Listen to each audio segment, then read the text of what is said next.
Malvan Patdi Dasada four lane હાઈવેનું Gokul ગતિએ કામગીરીથી પાટડી સ્થાનિક ધંધા રોજગાર અને રુદ્રાક્ષ society, Shivam society, Vande Mataram college, RTI વિદ્યાર્થીઓ, રહીશો અને લોકો ત્રાહિમામ. શું નામ તમારું? મોમીન ફખરુદ્દીન હુસેનભાઈ. છેલ્લા 4 મહિનાથી રોડનું કામ બંધ છે. ઘરનો ખર્ચ કે અથવા દુકાનના ભાડા પણ નથી નીકળતા. આટલી પરેશાની છે. શું તમારે અહીંયા શું ધંધો છે? મારે ચાની હોટલ છે. દુકાનનું ભાડું પણ છેલ્લા 3 મહિનાથી દુકાનનું ભાડું પણ નથી નીકળતું. એટલી તકલીફ છે કે ઘરનો ખર્ચો નથી નીકળતો.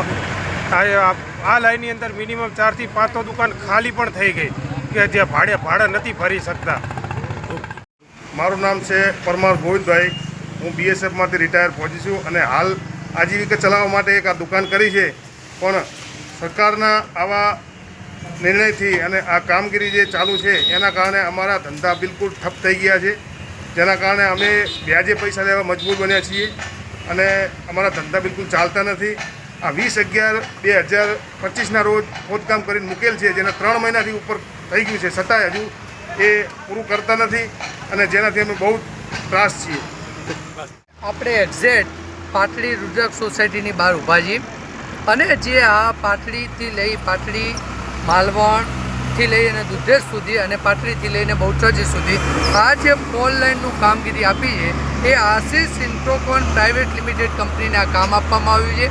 હમણાં જ કાર્યપાલક ઇજનેર માર્ગ એન્ડ મકાન વિભાગ સુરેન્દ્રનગર દ્વારા 3/2/2026 એને કારણદર્શક નોટિસ પણ બજાવવામાં આવી છે. આપ જોઈ શકો છો કે જે પ્રમાણે છેલ્લા 11 મહિનાથી આ રોડની કામગીરી શરૂ કરવામાં આવી છે, ગોકળ ગતિ આ કામ ચાલી રહ્યું છે. આ સોસાયટીઓની બહાર છેક અહીંયાથી લઈ અને પાટડી જ્યાં સમાપ્ત થાય છે ત્યાં સુધી આ જ પ્રમાણે ખાડાઓ કરી અને કામ બંધ કરી દેવામાં આવ્યું છે. કોઈ પણ કામ કરવામાં નથી આવ્યું. વિદ્યાર્થીઓને હાલાકી પડી રહી છે, રહીશોને હાલાકી પડી રહી છે. દુકાનદારો 6 મહિનાથી પોતાના ધંધા રોજગાર બંધ કરીને બેઠા છે. એમને કામ ધંધામાં તકલીફ પડી રહી છે. ત્યારે શું ખાલી માર્ગ એન્ડ મકાન વિભાગ આ નોટિસ આપીને સંતોષ માનશે કે આ જે કોન્ટ્રાક્ટર છે એના પર કોઈ કાયદેસરની કાર્યવાહી કરશે? અને હું આપના માધ્યમથી સ્પષ્ટપણે કહેવા માગું છું કે ત્વરિત એક્શનથી આ કામગીરી શરૂ કરવામાં આવે. કમસે કમ હાઈવેમાં જે દૂરના રસ્તાઓ છે ત્યાં કદાચ કામગીરી મોડી થાય તો ચાલશે, પણ શહેરની મધ્યમાં જે ગોકળ ગતિથી કામ ચાલી રહ્યું છે એને કોઈ હદે ચલાવી નહીં રહેવામાં આવે.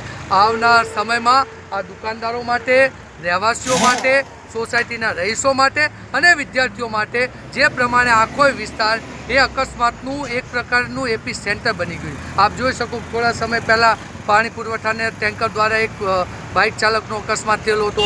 માલવણથી આ બાજુ તમે ગણો તો કેટલાય અકસ્માત થઈ રહ્યા છે.